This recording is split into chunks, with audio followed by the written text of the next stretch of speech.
Hey everybody, it's Via Williams with Place Ben Kinney Company.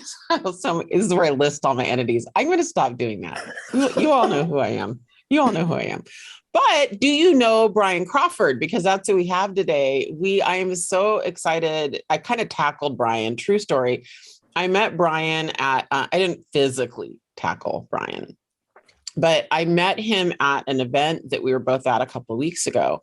And we were talking because I basically invited myself to have breakfast with him, because when I go to events and I don't know anyone, I just walk around and invite myself to eat with people. And so we started talking, and he was telling me he is an expired listing expert. And that day that we were at the event, that exact day, well, the day before, is when interest rates skyrocketed one point in one business day. And so I knew that we were in the moment where we were going to have to start training again on expired listings. So I think after grilling you for 20 or 30 minutes, Bryan, I was like, you're going to come on my webinar. And I don't think I asked. I'm not sure.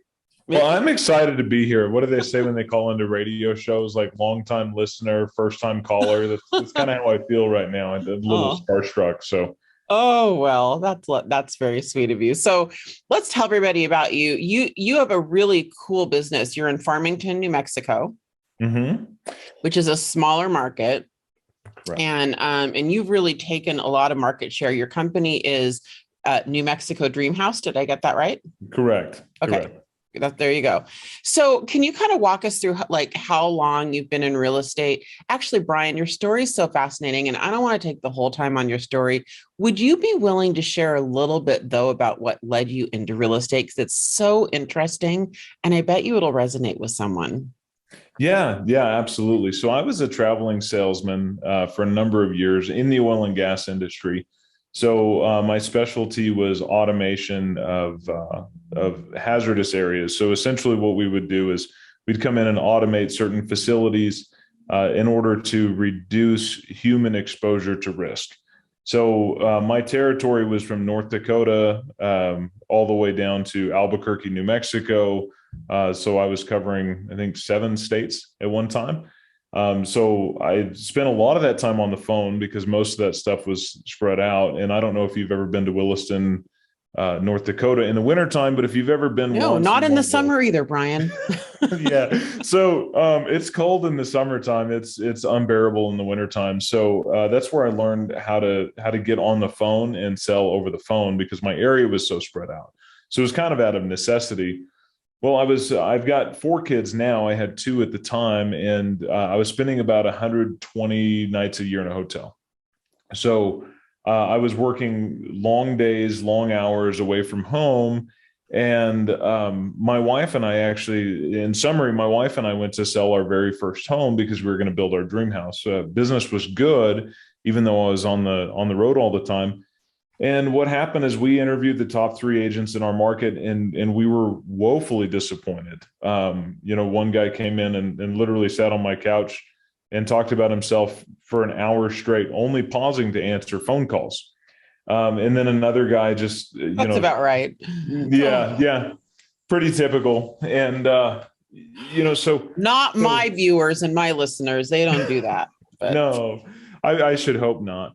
But my wife, she's got 2 kids, and we've got 2 kids, and she spent the whole day cleaning the house with toddlers in it.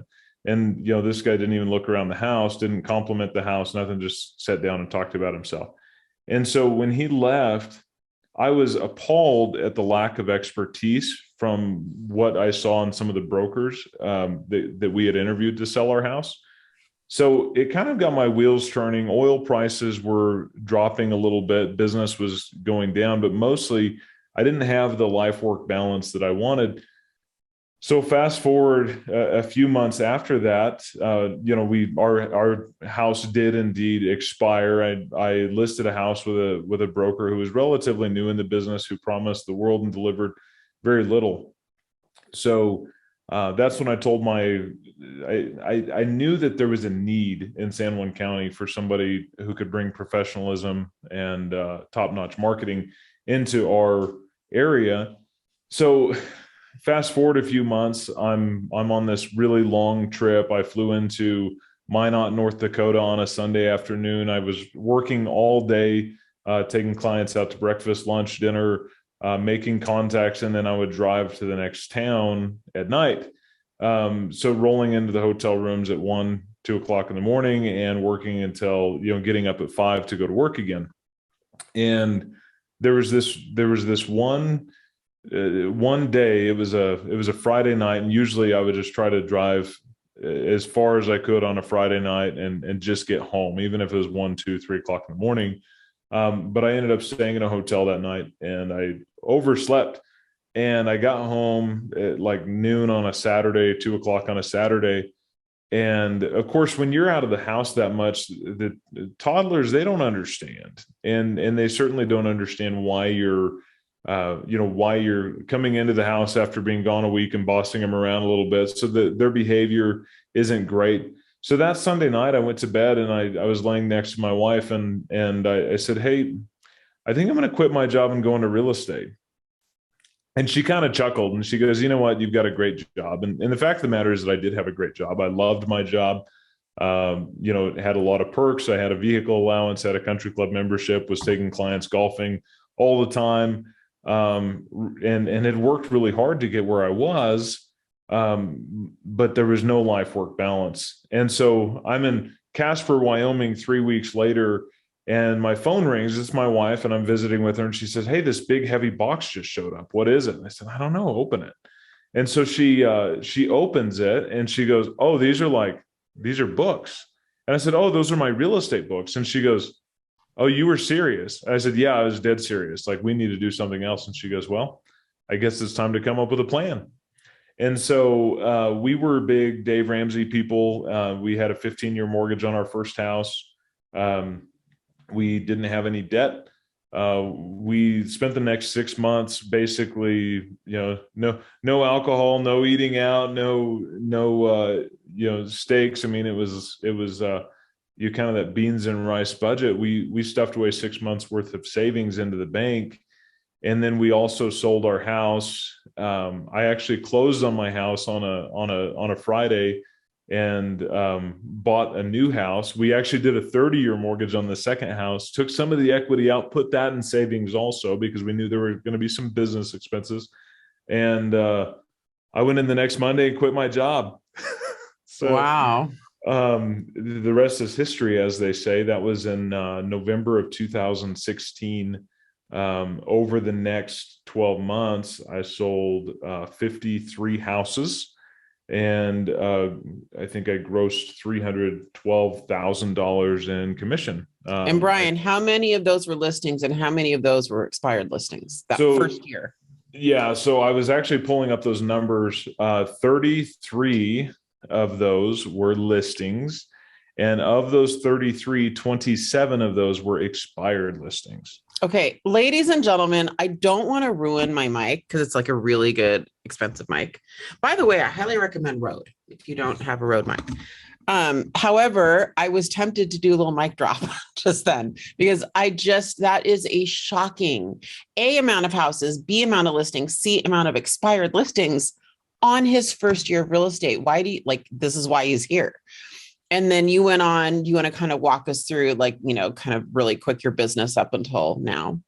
Yeah. So my second year, I built out a small team, and we sold 100 houses.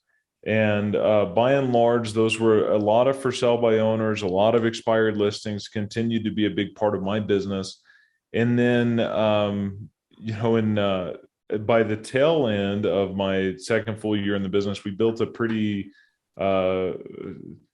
messy, ugly, unorganized, bad cultured team. So the next year I kind of had to hit the reset button and work on myself as a leader before I started building my team again. Actually, Ben Kinney was a big part of helping me build out my mission, vision, and values on one That's of his awesome. webinars. Some people at his happy hour, sometimes it's like 2 or 3 people in there. So you get one-on-one coaching with Ben Kinney for like 30 minutes, which is pretty amazing. That's awesome. And that's what happened that day, mission, vision, values. So as we started rebuilding, I wanted to build a team that I enjoyed. I wanted to get really clear around the purpose of our company. Frankly, I made more money my first year than I ever thought I would make in a year. And it's not all about money. But what was really driving me was bringing a product to our marketplace that didn't exist before. And so I really wanted to help equip others to be able to provide for their families and create jobs in an area where we were bleeding jobs. We were, according to USA Today, we were the fastest shrinking city in the US for 2 years running, which, people, when I quit my 6-digit a year job to go into real estate, they said, "You're crazy. In this market, that's insane." And I can tell you, this is a rabbit trail, but there are a lot of people who are sitting there shaking in their boots who are tempted to suck their thumb and sit in a fetal position at home because interest rates hiked up. But I can tell you the best thing that ever happened to my business was starting in a down market.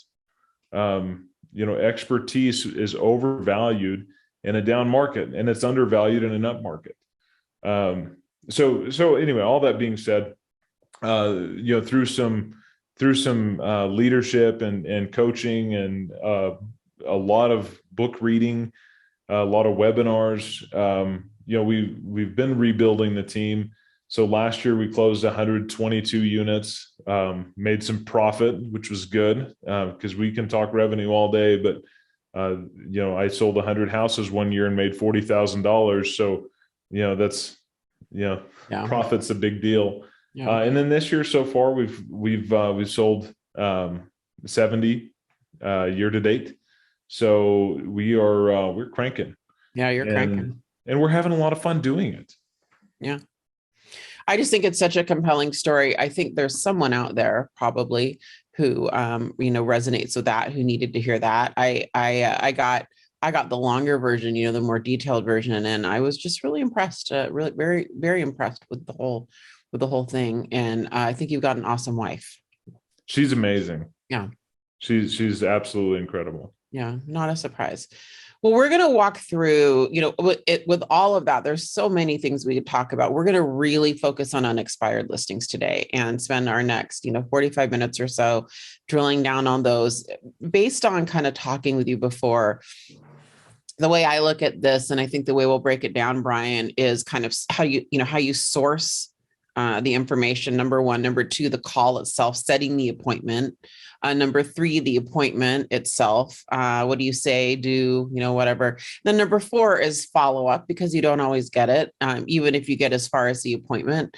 I think it's an interesting side note. I'm going to ask Bryan his numbers for each step. I think you guys are going to be blown away at his conversion numbers from contacts to appointments set and then appointments held to expired listing. It's shocking. So in your market, you may not quite have Bryan's numbers, and that's okay. I think there's a lot to learn. I'm super excited. One of the things Bryan's going to do is show us, he's offered to show us the video that he sends, a real video. He's going to send us he didn't do a fake one for the webinar. He's going to show us a real video that he sent to a seller that he uses to get business. So let's jump in. So expired listings are back, but let's pretend, let's rewind the clock back to when you first started, when you had a ton, right? Mm-hmm. So you would basically do what? You'd wake up in the morning and just walk us through your routine, how you sourced the information.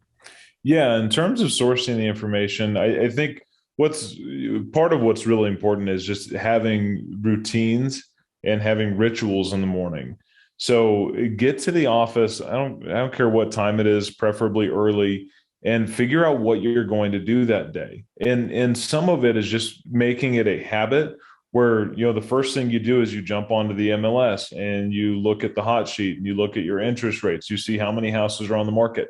By and large, look at that expired listing list And in a market like ours, we have 31,000 single family homes in San Juan County.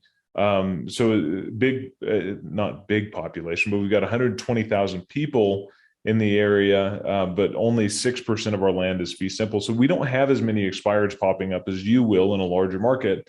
But there's 2 or 3 a day when the market starts to slide a bit. So, so the first thing I do is pull up the address. I would plug that address into the county assessor's office website. I would find the owner of record. And the reason I wanted to find the owner of record is that my next step is going to Spokio. Spokio is a kind of a background check type, informational website that just has a hodgepodge of information. It's not always the best information, but it's information nonetheless.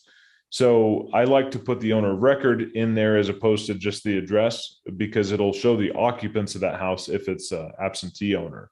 And in our market, where our prices had been down since 2009 and really stagnant until 2020, there were a lot of people who rented out their houses because they couldn't sell them.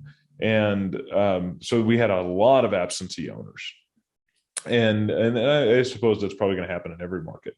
But I'd punch that name into Spokio and I would just get them on the phone. So my first step is a phone call. And I'm just trying to reach out and have a conversation. Now, in 2006, 2017, I will say the do not call list wasn't as big of a red flag back then as it is now. So we do not, as a policy on our team, call anybody who's on the do not call list, right? Thanks for sharing that, for sure. Yeah. Yeah, we do not do that under any circumstance. So if we can't reach them on the phone for one reason or another, we will go knock on their door. So that's kind of how we do it now. But so I just call them and get them on the phone and see if I could come see the house. The first step is, and I guess we could just role play this thing, couldn't we? Yeah, that of might course. give a better Absolutely. idea. So I'll just act like you're my client or my potential customer, rather. Go for it. Ring, ring. Hello. Hey, this is Brian with New Mexico Dream House at Keller Williams. Did I catch you at a bad time? Well, you and about 25 other realtors have caught me at a bad time because it's morning and I'm getting my kids ready and it's not a great time. No, I believe it. Can I call you back at 1 o'clock today? No. Okay. What about 3 o'clock? Okay. All right. Perfect. I'm going to give you a call at 3 o'clock role play today. partner. Yeah. Yeah. And so there's and so let me. So let's go back and then I'm going to let you talk to me. Yeah. So if you're going to let me talk to you, the first thing I'm going to do, you're much more likely to let me talk to you if I say, hey, did I catch you at a bad time? The reason why I never say, did I catch you at a good time, is it's never a good time to talk to a realtor who's calling you out of the blue. Yeah. And you're conditioned to say no. So did I catch you at a bad time? No. Okay. And that's going to be the answer most of the time, right? So no, well, I'm calling because your house popped up as an expired listing. Are you aware that your house expired? I am now, after all the calls this morning. Yeah. Yeah. Sorry, I'm laughing because there's a presumption that they've gotten a lot of calls. If you get into the office early, you're typically going to be the first call.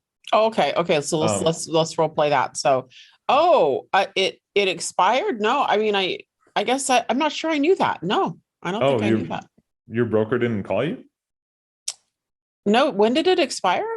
I thought there's a sign out in my yard. Well, it looks like yesterday. Oh, no, I actually wasn't aware of that. No. Yeah. So as of this morning, your house has been erased from the internet. Nobody's seeing it. It's not on Zillow, Realtor.com, Trulia, any of the brokerage websites. It's nowhere. But you didn't. Surely you knew that your listing expired. No, I really don't think I did. I'm surprised nobody called you. No, I mean, what? Okay, so what should I do? Well, I mean, it sounds like you didn't know, but the reason I'm calling is I specialize in houses that didn't sell the first time, and I was wondering if I could interview to sell your house. I, but so we have this agent, that's been selling our house. How does that work? Well, your listing is now expired. So, all contracts have dates and times that are a stipulation of the contract. And what they're representing to at least all the other realtors is that their contract with you is expired. So, I mean, you may want to double check it, but I don't think you have any contractual obligation with them at this point. What did you say your name was? I'm Bryan Crawford. I'm Bryan Bryan. Crawford. Okay. So you want to interview you? Okay. Sure. I think, yeah, I didn't even know it was expired. So, yeah, we do want to sell the house. Yeah. Can I come out at 1 o'clock today? I have to check with my husband, but I think that should work. Yeah. Okay. So you and your husband own the house together? Yeah. Is he working later or? Well, he works from home. And so, Okay. I would think by 1 he could take a lunch break. I would think that would be okay. Okay. Would during lunchtime work better for y'all?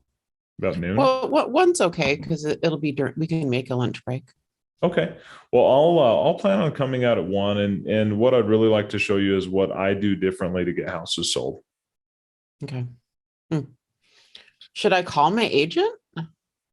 No, I mean, did they give you the courtesy of a call yesterday to let you know that your listing was expiring today? No, I guess not. No. Yeah. And don't worry about that. I mean, once I come out and I interview to get your house sold, I mean, we'll take care of all that stuff for you. But yeah, I'd like to see the house and I'd like to show you what we do to get houses sold. Okay. So since I, because 7 out of 10 times you get the appointment that day. Right. So, what did I not do that's typical? I think the first thing is the, in a bigger market, I guess here we're in a small market and there are maybe 2 or 3 other people who work expired sporadically. So I'm going to be the first call. I'm calling them right at 9 a.m. I'm not going to call before that because I want to be respectful of their time. A lot of people aren't going to answer the barrage of other phone calls. And so if there were other agents that called, that's when you're trying to differentiate. And I'm not going to put just a ton of pressure on them. Ultimately, I just want to get into the house and come see it. But I think that's a pretty typical expired conversation. You didn't know that your house expired. Most people don't. And so you notice I said, oh, you didn't get a call telling you that your house had expired. And then I'm just going to shut up. And I noticed you did that. It was really effective. Yeah, I think we undervalue silence as salespeople. Mm-hmm. The good Lord gave you 2 ears and 1 mouth for a reason. And so people want to fill the silence. And so, when I just say, I'm surprised you didn't get that, I didn't necessarily ask a question, but they're going to give me their opinion of their real estate agent. At that point, they're going to talk to me about how poor the communication has been. A lot of times they're going to tell me all realtors are crooks. And yeah, man, I get it. I work with them all the time. And I'm not going to do an ethics violation. I'm certainly not going to, play into that, but I'm not going to jump to the defense of the industry.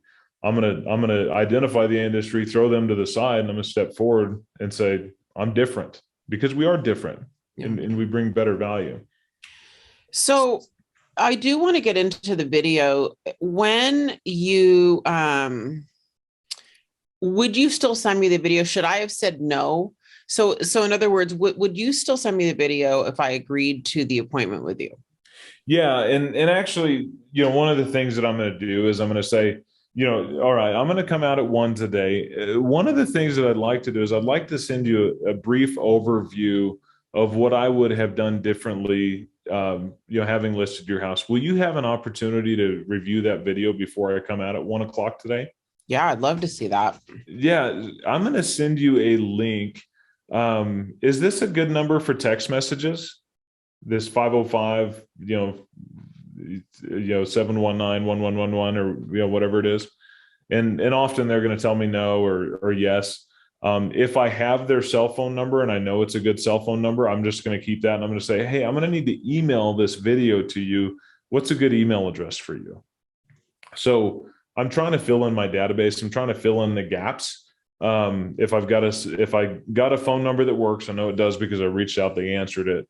I'm going to send them an email address, or I'm going to get their email address and send them the video through email. But yeah, I'm trying to warm them up with that video. Okay, so can you tee up that video so you can share it? And while you're doing that, I just want to make a point, really, really emphasize a point. Our jobs are to build our database and to build our list. That is our enterprise value as real estate agents and real estate teams. So what Bryan's doing is so smart, because even at the very beginning, when he's on Spokio, or now I think you're using RedX too, they spend a lot of upfront time getting names, phone numbers, and emails. And you notice, even if he gets the appointment, he's still getting the email. So he's working really hard to build his list. I think that's super important, because 3, 4, 5, 6, 7, 8 years down the road, nobody can replicate that. I mean, it's just so valuable to have that data. Right. So you're going to show us the video that you send to everybody, whether you get the appointment or not, correct? Correct. Okay. And so this is an example of that video, and it's not one video, it's a custom video based upon their needs. Can you see this screen over here that looks like I'm paused? So, what I'm going to do is I'm going to video just to kind of outline, and this is on Loom, differently on marketing your house. What I did is I went ahead and pulled up your old listing here from 9 Road 2337. And as you can see, we can just so can you pause it a bit, because it's a little hard to hear, and I just want everyone to know what they're seeing.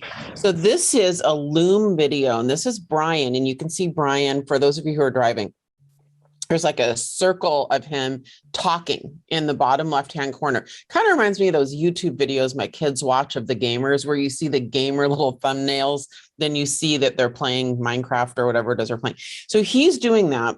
And he's talking out loud, and he's like drawing on a screen, and he's going through photos of their prior listing, and I'll let you take it from there. Yeah. So as I'm going through photos of their prior listing, I'm just pointing out different things. I'm like, yeah, it looks like a really nice house. I'm having a hard time understanding how the floor plan works. I'm having a hard time understanding, what this is. I mean, I see your address on the map. It looks like you have awesome views of the canyon, but I don't really see that. Are you kind of back away from the canyon where you can't see that stuff? Like I'm trying to express the things that we would capture, but also I'm hunting for certain pain points, because I can tell you one of the things about San Juan County where we live is that we have these beautiful views of whatever. It's either canyons, mountains, hills, valleys, city lights. We have views. So a lot of times those aren't captured in the pictures. So basically I'm just coming through and I'm saying, what we would have done is, this is what I'm seeing. This is what we would have done differently.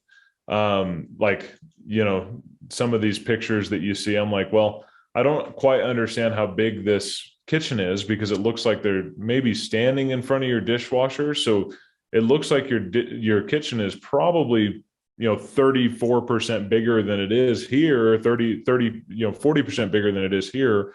I don't understand if he's standing in the middle of the kitchen or if I don't quite know what's going on here. And so I might express my confusion. I might poke fun at certain things in the photo. If they have good views, like in this particular instance, they had these beautiful views. So I'm just going to mute this and then I'll kind of play it, since it's hard to pick up my computer speakers. So I pulled up a listing that we had that we did some drone shots on to capture the views. And then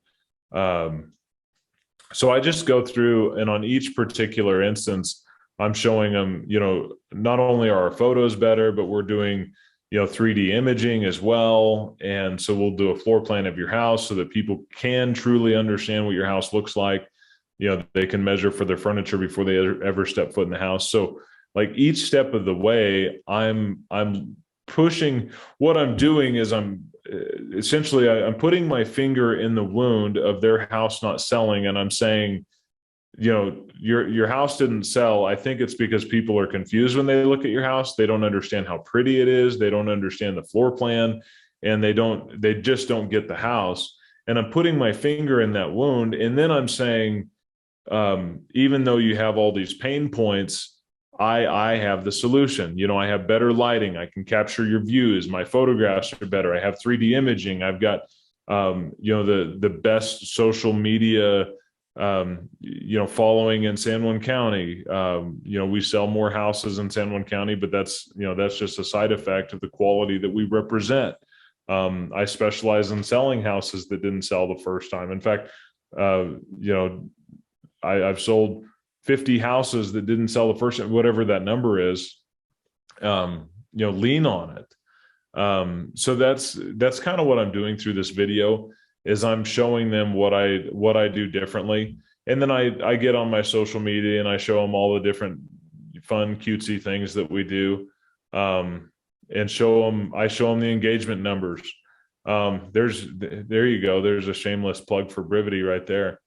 I show them that we, we're going to put everywhere their property is advertised in here. And so, like, incorporating the listing appointment, show them the signs. Basically what I'm doing is when people's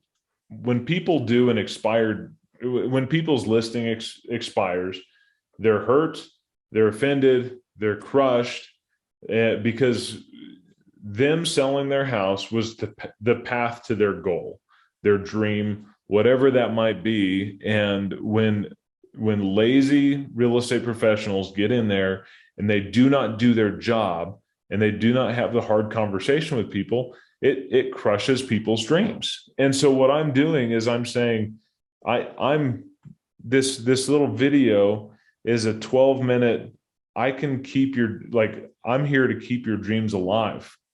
Your dream still exists, and I'm the conduit to your dream of getting your house sold so that you can go on and do the next thing. So basically you're painting the other agent as the dream crusher and you are the hope giver. To some degree, without so many words. Basically what I'm doing is I'm putting my finger in their wound and I'm pushing on it. And then I'm saying, I'm the key to relief. I'm the key to relief. And so, yeah, in essence. So how long does it take you? So basically you come in, let's say there's 2 or 3 expireds a day you're going to call. You look up the information, you make the calls, and then you go into your Loom videos, I'm guessing, and then your CMAs, and then you go on your appointments, and there you go. Right. Your day. Yep.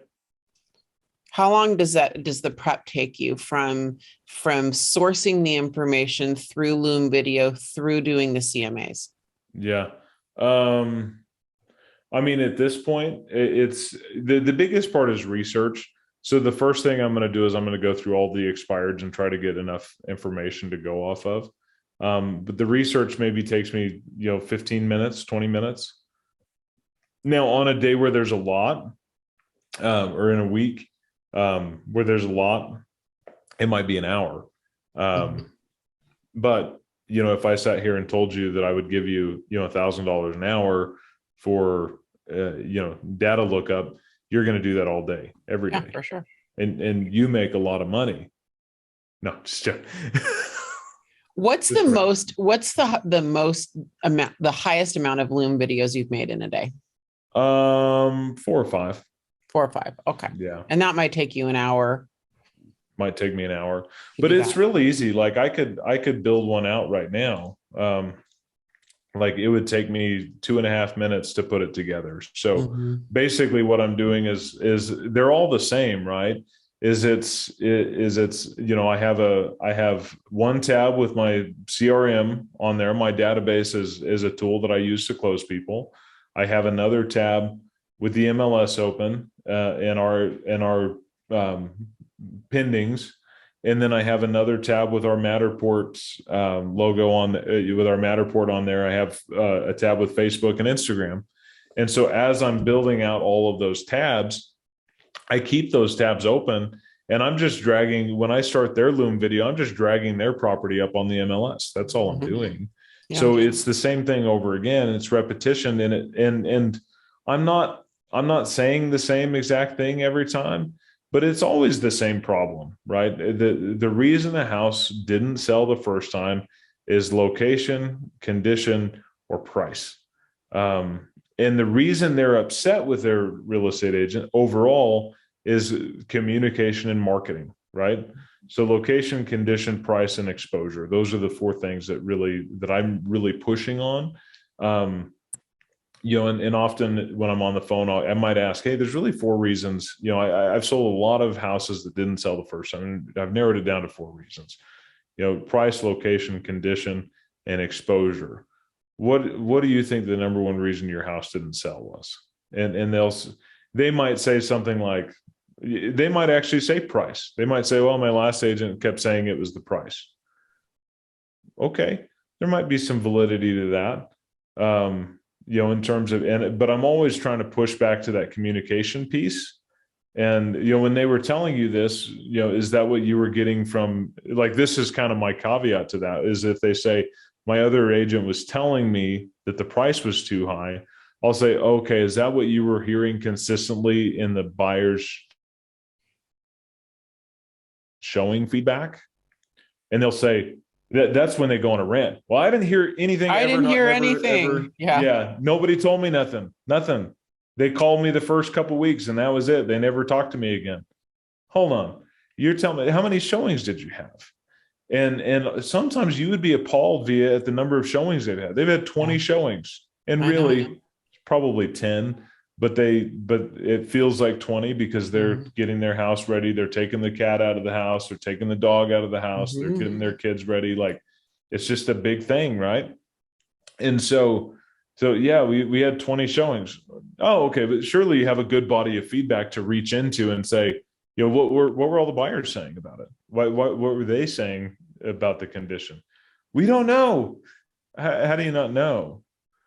Well, our real estate agent never told us. Huh. And then I'm just going to shut up and I'm going to let them vent. Because even though I know their real estate broker didn't tell them that, I know that's not how my team functions. So after they finish venting, I'm going to be like, I guess I'm kind of surprised, but then I'm not. In our organization, we actually have a full admin staff, and part of my administrative staff's role is, we train other agents. And what I mean by that is that before they ever go show the house, they get a survey from us. They're asking, how is the price? How is the condition? What could we have done better? And so we send them these 4 questions before they ever show the house. And we let them know through an email that we expect them to fill that out if they're going to come view your house. And you know what? 90% of the time, they're not even going to fill out that survey. And so that's when I have one of my admin team reach out to them and go get that feedback. And if it's still somewhat encrypted, I'm going to give them a call and I'm going to say, hey, what could we have done differently? What, was it the fence? Was it this? Was it, we're going to find out. And we're going to relay that back to you, because often, and I use this example, every spring, my allergies are so bad that I lose my sense of smell. There was one little house that this lady had smoked in, and I could not smell the smoke. I kid you not. After the first weekend, we got 6 showings, no offers. And as we were going through feedback that Monday, everybody said it was the smoke smell. So we've got an ozone machine in there. We painted the walls. Got rid of the smell, and once the smell was gone, we sold that house with multiple offers. So gathering feedback is a big part of how I sell houses that didn't sell the first time. We do that too. And another really good nugget to use, because the market's shifting. We didn't really have this problem, a while back, but we do what we call lost sale reporting. And so when we have houses that are lingering a little bit, and I always talk to sellers, by the way, side note, I always talk to them about my ratios. I kind of know my general ratios in every area. So if I have a listing in, say, Seattle proper, which is it's more dense market. Usually I expect an offer for every 18 to 20 groups through the home. So if we have an open house where we have like 60 groups through, and we have another 10 or 15 showings, I sort of think we're going to have, and I ratchet it down now, but a couple offers, maybe 3 offers. So that's not quite the right math, but on the east side, for all of my Seattle people, Bellevue, Kirkland, it's often, boy, by eight showings, 8 to 10 showings, I expect an offer. And then as we go to outer, more rural areas, 4 or 5 showings, we should get an offer. So I talk about ratios a lot.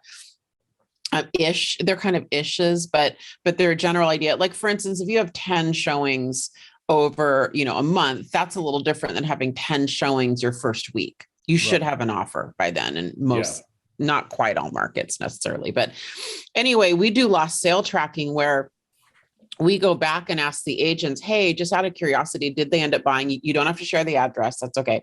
Could you describe the house that they bought? We're trying to determine, A, were they real buyers? Did we just have a bunch of looky-loos, who just weren't ready to commit? Or B, did a lot of them, or at least a vast majority, go buy houses? And if so, what? Did they buy new construction 20 minutes out? Did they buy the house next door? Did they buy, we're trying to understand what the buyer pool is looking for and what we lost to. And then obviously analyzing, I do try to find the house, to be honest. I do try to find the house, and often they'll tell me. So just to add to that, as the market tightens, especially I have a really high-end luxury book of business. And so for all of you guys dealing in a little bit lower unit count, we have to put a lot more time and care and attention into each unit, right? You may not do that all the time, but okay. So I want to move into the actual appointment because you've kind of touched on it. Yeah. A little bit, but do you have is it a pretty set appointment, Bryan, or is it kind of more consultative? How long does it usually take? Could you kind of walk us through what that looks like? Yeah. So my big goal is to be in and out in under an hour in that meeting. So that's why I do the video. You would be amazed at how a video value proposition like that will actually cut down on the amount of time that you have to spend in the house. And so, when I come in, I introduce myself, always be on time. That's a no-brainer. Don't show up late. That's what their other broker did. So the first thing we do is we walk in. I'm like, hi, I'm Bryan. I'm glad we talked on the phone. Did you get a chance to see the video that I sent you? Oh no, I didn't see it. I actually didn't get a chance to see it. Okay, no big deal. Check it out when you get a chance, because I really was able to delve in there with pictures and show what I would have done differently to market your house. But who's going to take me on the grand tour today? And so I want to find out who, like, if both owners are there, I want to find out who's taking me on the tour, because I want to find out who the primary decision maker is. It's kind of it's not 100%, but it's a pretty good guess as to whoever's giving you the tour at that point is probably going to be your primary contact throughout the transaction. So they give me the tour. As they are giving me the tour, I'm finding reasons to compliment their house. Hey, there's a ton of natural light in this house. I love the fact that you have all of this natural light. And I might, again, putting my finger in the pain point. Oh, did you put all of your family photos back up when the listing expired? No? Oh, okay. Well, we can talk about that in a minute. But, so I'm kind of walking through the house, pointing out different things, and just saying, I really love the house. And frankly, I don't know why somebody couldn't sell this house in 6 months. Really don't. And then I just sit in silence again. Silence is one of my best friends when it comes to the sales process. And, I really don't understand why this house didn't sell the first, in 6 months or in a year. Sometimes people are signing a year listing agreement. And so I just let them go, well, really it was bad marketing. They didn't do one open house. Huh. Interesting. Or they did one open house 6 weeks after, 6 weeks after it went on the market, after I begged them to do it. Huh. Well, that's not effective. And, we do open house, but we do it very differently. But anyway, continue. And so, I'm just, tell me more, tell me about that. What is it that bothered you about that? Specifically, can you tell me that, so I'm prying, I'm trying to find the pain points. Right. Oh, and also on your house tour, we have a MLS entry sheet that we use. Bring that with you on a clipboard and make sure that you're taking notes. So when I walk into the house, I always ask permission to take notes as we go on the grand tour. So who's taking me on the grand tour? Oh, that'll be me. Do you mind if I take notes? Nope, not at all. So I'm taking my notes there. I do that too. And we call those a listing input sheet. And Yeah. I've done this for so many years. I like, ladies and gentlemen, the things like where the water heater is, there's like 10 things that you will always forget. I so agree with that. Anyway, that's not even, you might have had a different reason. Yeah. Well, and there, I mean, it's twofold, right? It's data integrity when we enter it into the MLS. And in addition to that, it's what we're trying to do. You and I both know that nobody buys a house because of the description that's on the MLS. People buy the house because of the pictures, the video, the 3D tour. That's it. Mm-hmm. So, when it comes down to it, that description exists to appease your seller. So what I'm doing is I'm trying to uncover what's important to them about the house. And as I'm uncovering those things, one of the things that you'll hear pretty often around here is oh, well, it's just, we have 127 parks in a little community. Oh, it's just walking distance from that park right there. It's just walking distance. Like we just walk down there with the kids all the time. This is the perfect family house. This is the perfect family house. And I don't know why somebody didn't just say this is the perfect family house. And so like you'll hear those things. And so when you sit down with them, you can say, hey, listen, I know that, what you've expressed to me is that this is a fantastic family house. And we're going to try to tell that story, but we can't use the word family in our ads because that's a violation of the Fair Housing Act. We're not going to put walking distance because that could potentially discriminate. That could be discriminatory towards somebody who can't walk to the park. If they got a roll down there, they could sue for discrimination. And we're, it's a small community here. So people generally are like, are you serious? I'm like, yeah. But you know what? We know how to work around that stuff. I think we can tell a story about the house that will convey that without actually putting it in the ad. And that eliminates that frustration right away. Because if they're talking about how good of a family house it is and you don't address the family word in the initial conversation, I guarantee you're going to get a call in 2 weeks as you approach longer days on market. That's, why aren't you talking about how good it is for families? Well, it'd actually be a violation of the Fair Housing Act. So anyway, that was a major rabbit trail.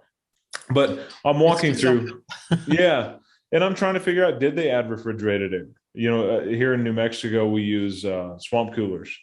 And because it's so dry, we're in the high desert. So a lot of people love refrigerated air because it works even when it rains outside. Where, the 3 times it rains here in a year, your house is 100 degrees and humid, and it's awful if you have a swamp cooler. So it's, so some of those selling points, I'm trying to capture those. You're going to bring some of my Seattle people over there if we're not careful. Oh man, they should come. I mean, this has been January this year. It's just been raining constantly. Yeah, we had rain like for a day 3 days ago, but we have 312 days of sunshine. It's beautiful. The sky's blue right now, perfectly blue. Yeah, our sky's blue right now too, but doesn't always happen. Yeah, this is pretty typical for us. But what I'm trying to do with those notes is before I ever sit down to the kitchen table with them, and I guarantee you business happens at the kitchen table. That's where you're going to want to sit down. So I just sit down and I go, okay, so I want to go over some of my notes with you. Would that be all right? Yep, that'd be all right. All right. So you have refrigerated air. You changed the floors in 2010. That's an old floor. Those are 12-year-old floors, but you know what? They care, right? So you changed the floor in 2010. You put a water heater in here 2 years ago. You changed the roof after that hailstorm 5 years ago. You have, whatever. I'm just going over my notes. And then I just say, what did I miss?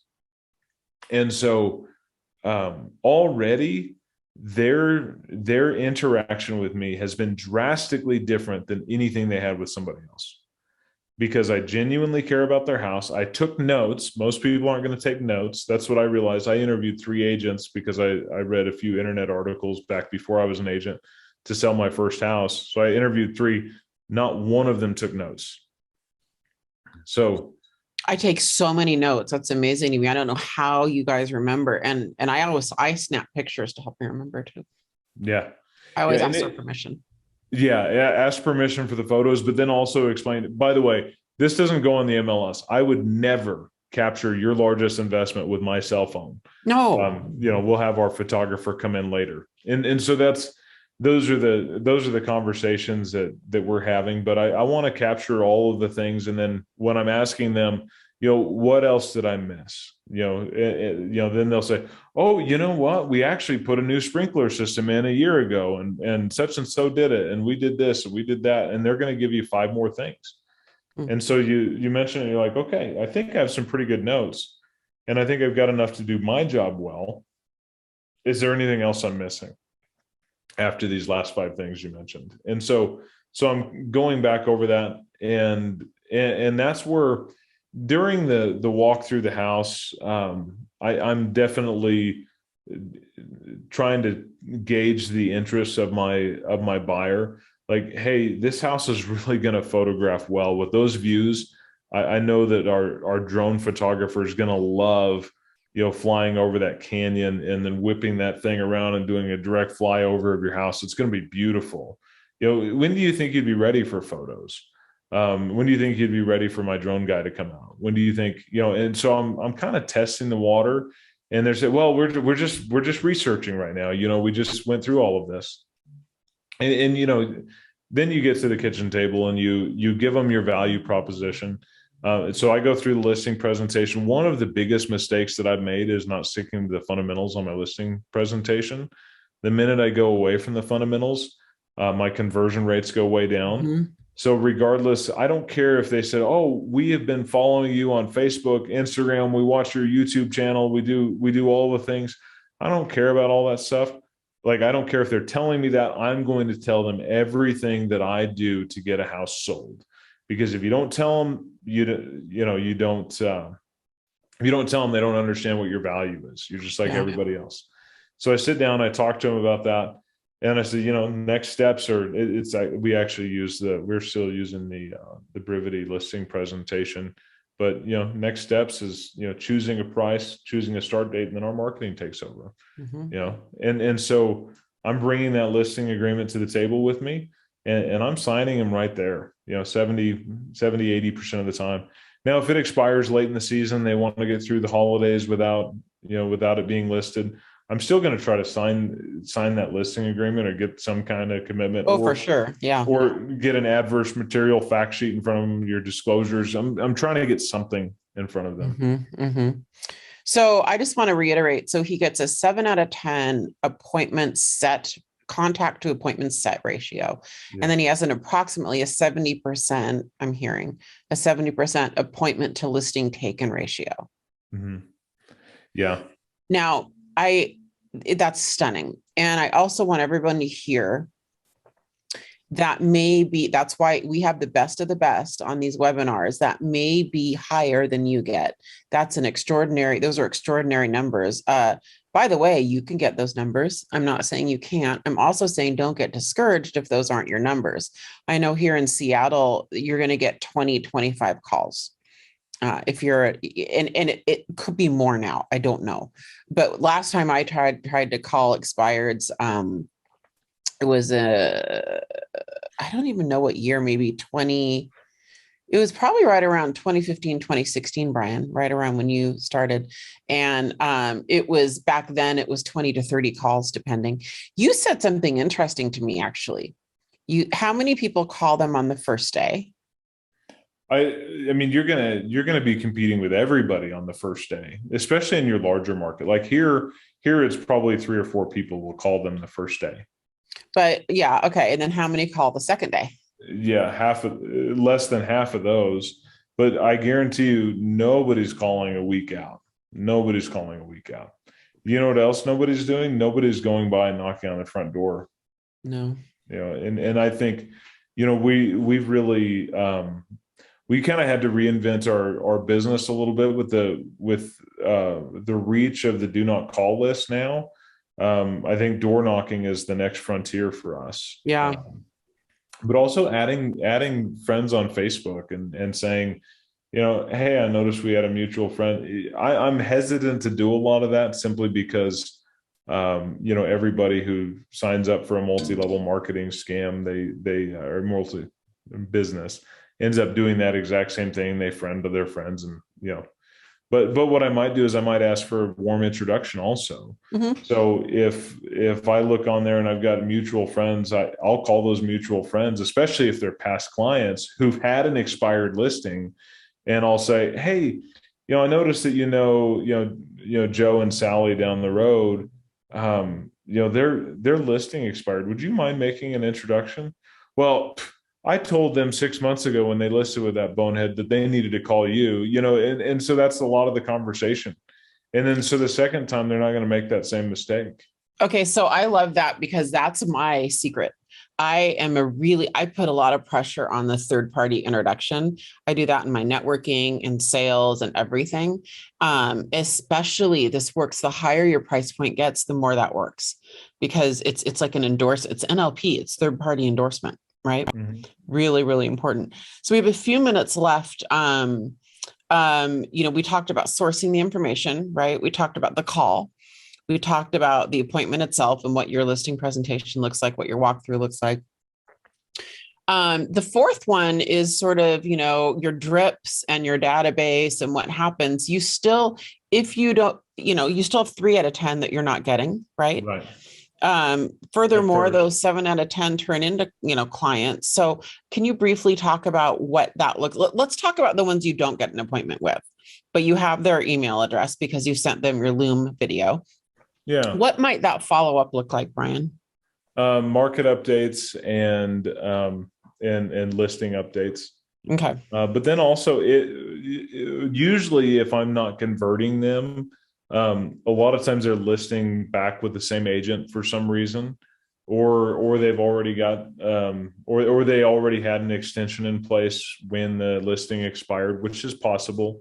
I would say about 10% of the time that's the case. So yeah, we'll just continue. We'll put on property updates and market updates and property drip. And then also, I send out a tip video, every month. We send a market update video every month. So we'll send out 2 blast emails every month, and in addition to our searches and our standardized market updates to our CRM. So when we send those out, we just put them on those lists, and then we call them. If they don't hit the market again, we'll continue to call them. Mm-hmm. And hey, I had a buyer that came in, and I think your house might be a good fit for them. Don't lie to people. People can feel that. Like, that's slimy. It's the wrong thing to do anyway. But if you have a client who might be interested in their house, there's nothing wrong with calling them and saying, hey, I just had a buyer that came in. They're looking in the $300,000 range. Could I show them your house in the next couple of days? Well, yeah, as a matter of fact, you can. I know that you didn't raise your hand and say that you were on the market. So, how long do you need to get your house ready for the market? Well, I need at least 2 days before I can show them. Okay, no pressure on this end. They are in town on Saturday, so that would work really well.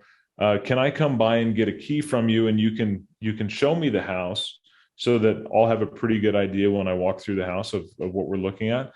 Yeah, actually, that'd be great. And so while I'm out there, hey, I can't actually, in the state of New Mexico, I can't step into your house without authorization. So I need to sign this broker duties and this compensation form. Now, this is an unbound agreement. So meaning that you're not signing an exclusive right to sell with me. You're signing a right to sell. So it's just securing my payment if we buy your house. Well, I'm not going to pay you. The buyer can pay you. Okay.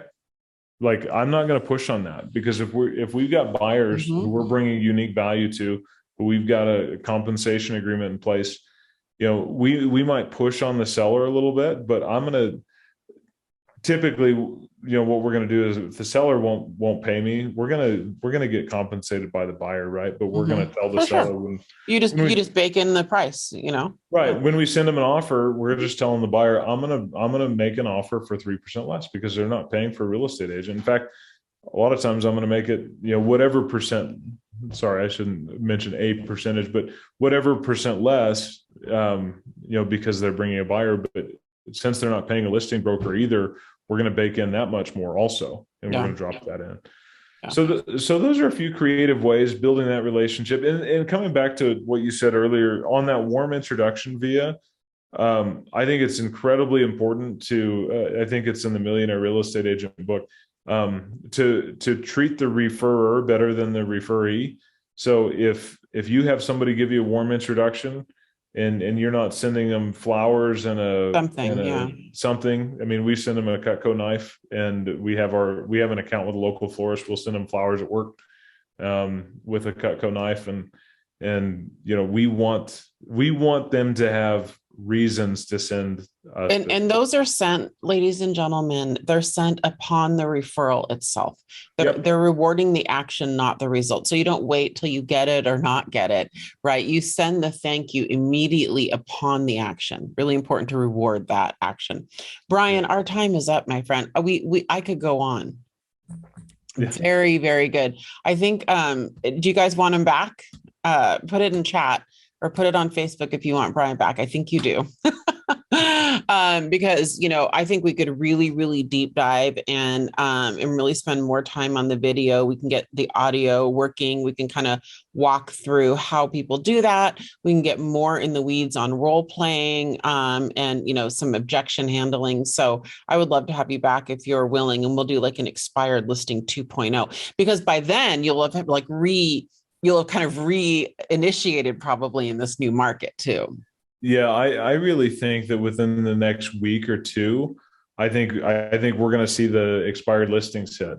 Yeah. And I think it's going to be, I think it's going to be a pretty drastic amount because if the market that we're in is unprecedented, right? We had this rapid acceleration of price growth. And then all of a sudden, with the last, pre-Mother's Day rate hike, it kind of went like this, and prices kind of leveled off. And what I'm seeing right now is with this latest interest rate hike, I think they're kind of starting to float down.